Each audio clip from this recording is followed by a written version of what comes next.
Assalamualaikum warahmatullahi wabarakatuh. Perkenalkan, nama saya Alika Syifa Lutfia Ail dengan nomor NIM 0603523010. Di sini saya akan menjelaskan tokoh yang bernama Lucretius. Titus Lucretius Carus adalah penyair dan filsuf Romawi. Satu-satunya karya yang dikenal adalah sajak epik, filosofis tentang epikureanisme, De Rerum Natura tentang sifat-sifat semesta. Sajaknya itu menjelaskan gagasan fisika menurut kaum Epikurean dan psikologi. Lucretius adalah salah satu Epikurean yang menulis dalam bahasa Latin. Lucretius meninggalkan bekas pengaruhnya terhadap filsafat modern sebagai pendada pemikiran Epikurean. Pengaruh terutama terlihat pada filsuf Amerika Spanyol George Santayana yang memuji Lucretius bersama-sama Dante Goethe dalam bukunya Three Philosophical Thoughts. Pada masa akhir Republik Romawi, tidak banyak yang diketahui mengenai kehidupannya. Namun dia diketahui merupakan orang Romawi yang terdidik dan berasal dari keluarga kaya. Lucretius tertarik pada filsafat Epikurean seperti pendukung Epikurean lainnya. Lucretius percaya bahwa bahkan jika para dewa menciptakan dunia, hal-hal alami di dunia siang dan malam, cuaca gerhana, kelahiran terjadi secara alami dan tidak diatur oleh para dewa. Kematian adalah pemikiran Lucretius hanyalah akhir dari kesadaran. Dia sama sekali tidak percaya adanya kehidupan setelah mati. Kehidupan setelah mati adalah pertanyaan penting bagi Lucretius karena pada masanya banyak orang di Asia Barat dan Mediterania mulai mempercayai kehidupan setelah mati dengan surga dan neraka. Seperti pengadut Epikurean lainnya, Lucretius juga percaya bahwa segala terbuat dari partikel kecil yang disebut atom yang saling bergabung dengan cara-cara berbeda untuk membentuk macam-macam benda. Pada masa kini ini terbukti benar, namun Lucretius tidak memiliki mikroskop elektron, jadi dia tidak dapat mengetahui kebenaran mengenai atom. Dia hanya mengetahui sebagai teori. Terhitung di antara beberapa pemikir pertama yang menemukan bahwa segala sesuatu di alam semesta akan membusuk. Puisi epiknya dikatakan telah memberikan pengaruh besar pada karya-karya penyair seperti Horace dan Virgil yang menulis pada masa pemerintahan Kaisar Augustus dari 27 sebelum Masehi. Meskipun karyanya dilupakan selama beberapa abad, pada 1473 puisinya melihat kebangkitan popularitas dan dicetak untuk pertama kalinya di Brescia, Lombardi.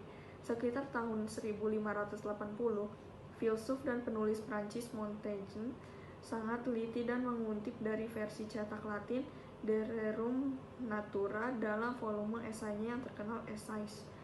Pada pertengahan 1600-an, puisinya diterjemahkan ke dalam bahasa Inggris oleh penerjemah, penyair, dan penulis biografis Inggris yang terkenal, Lucy Hutchinson, tetapi diterbitkan jauh kemudian. Pada tahun 1869, Lucretius dijadikan subjek puisi penyair Inggris Alfred Tennyson. Lucretius yang mengejek dan mengkritiknya. Pada tahun 1910, ia adalah salah satu subjek ditulis penulis dan filsuf Spanyol Amerika George Santayana yang terkenal The Philosophical Thoughts, Lucretius, Dante, dan Goethe. Lucretius kemungkinan meninggal sekitar tahun 54 sebelum Masehi, ketika Julius Caesar memulai karirnya. Lucretius mati muda, dia hanya hidup hingga usia 43 tahun. Dia kemungkinan meninggal tanpa sempat menyelesaikan karya besarnya karena meskipun diterbitkan banyak bagiannya yang tidak lengkap. Banyak orang termasuk Cicero dan Vergilius yang membaca dan mengapresiasi puisi panjang Lucretius setelah dia meninggal. Namun tidak lama kemudian, karena semakin banyak orang yang mempercayai kehidupan setelah mati, Lucretius pun dilupakan hingga akhirnya orang menemukan kembali puisinya pada masa Renaissance 1500 tahun kemudian. Assalamualaikum warahmatullahi wabarakatuh. Saya Kilani Faiza. Saya akan mempresentasikan tentang Cicero. Marcus Tullius Cicero adalah seorang orator, penulis, dan pemimpin politik Romawi yang terkenal. Ia hidup sejaman dengan Sulla, Pompei, dan Julius Caesar. Ia lahir di Arpinum pada tahun 106 sebelum Masehi dan meninggal di tahun 43 sebelum Masehi. Ia pergi ke Roma untuk mendapatkan pendidikan formalnya. Di Roma, ia belajar retorika, filsafat, dan hukum. Selain di Roma, ia juga belajar retorika dan filsafat dengan orang-orang Yunani di Athena dan Rhodes. Pemikiran Cicero. Cicero, seorang filsuf Romawi terkenal, memiliki beragam pemikiran yang sangat memengaruhi politik, etika, dan retorika. Dia sangat menekankan pada konsep keadilan, kebijaksanaan, dan kekuatan kata-kata. Beberapa pemikiran terkenal Cicero meliputi 1. Natural law atau hukum alam. Cicero percaya pada keberadaan hukum moral yang tetap dan universal yang melampaui hukum yang dibuat manusia. Menurutnya, prinsip-prinsip moral dan hukum alam ini adalah landasan bagi segala hukum yang diciptakan manusia. 2. Kepentingan publik atau common good. Dia menganjurkan pentingnya kesejahteraan masyarakat dan keadilan sebagai prioritas tertinggi bagi tindakan politik. Konsep salus populi suprema lex exto atau kesejahteraan rakyat adalah hukum tinggi, sangat mencerminkan pandangan politiknya. 3. Kekuatan retorika. Cicero adalah seorang orator ulung yang menekankan kekuatan kata-kata dan retorika. Baginya, kemampuan untuk berbicara secara persuasif dan efektif adalah kunci dalam memengaruhi orang lain. 4. Kebijaksanaan atau wisdom. Dia menghubungkan kebijaksanaan dengan kebaikan moral dan menganggap bahwa kebijaksanaan sejati adalah memiliki pemahaman yang mendalam tentang hal-hal yang baik dan benar. 5. Pentingnya keadilan. Cicero menekankan pentingnya keadilan sebagai prinsip moral yang mendasar yang harus diterapkan dalam kehidupan individu maupun politik. Pemikiran-pemikiran ini memberikan landasan kuat bagi banyak konsep dalam politik, hukum, dan filsafat moral yang masih relevan hingga saat ini.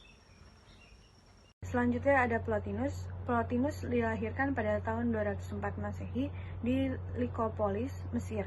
Orang tuanya berasal dari Yunani. Mengenai Plotinus, banyak yang tidak mengetahui tentang kehidupannya. Plotinus terkenal karena ajaran filsafatnya. Hakim dan Sayebani mengatakan, awalnya Plotinus mempelajari filsafat dari ajaran Yunani, terutama dari buah tangan Plato. Kemudian pada tahun 232 Masehi, Plotinus pergi ke Alexandria untuk belajar filsafat kepada seorang guru bernama Animanius Sakas. Selama 11 tahun, sebenarnya di usianya yang udah 28 tahun, Plotinus tampak cerdas sebagai filosof. Namun baginya itu semua belum cukup. Ia ingin mempelajari mistik dari Persia dan India. Secara kebetulan, Kaisar Roma ketika itu, Gordianus hendak melakukan penyerangan ke Persia. Plotinus pun meminta agar dirinya dijadikan serdadu dalam laskar Gordianus.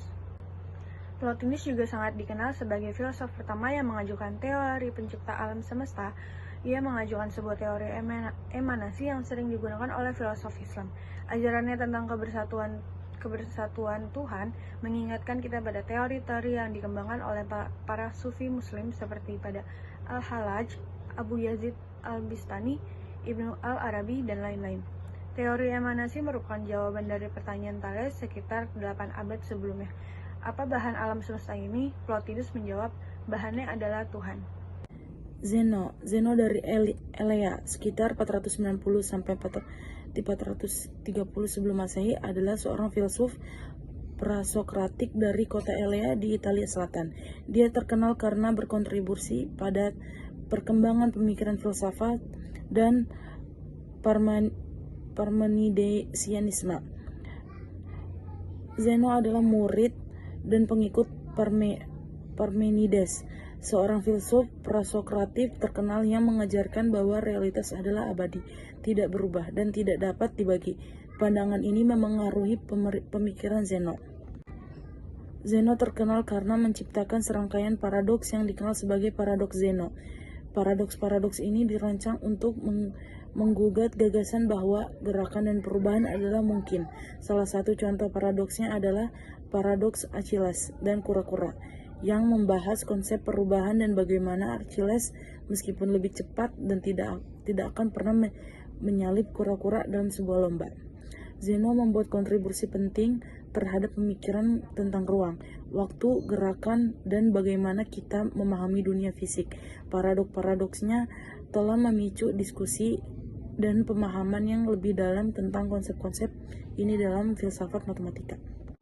Meskipun hidup pada zaman kuno, konsep-konsep Zeno tentang paradoks masih menjadi subjek diskusi dalam pemikiran filsafat modern dan matematika. Paradoks-paradoks ini telah mendorong pemikiran kritis dan perdebatan seputar konsep-konsep fundamental seperti gerakan, ruang, dan waktu. Zeno dari Elea adalah salah satu tokoh kunci dalam sejarah pemikiran filsafat yang telah menghilami banyak filsuf dan ilmuwan dalam memahami sifat dasar realitas, dan paradoksnya masih menjadi topik yang menarik dalam pemikiran filosofis kontemporer.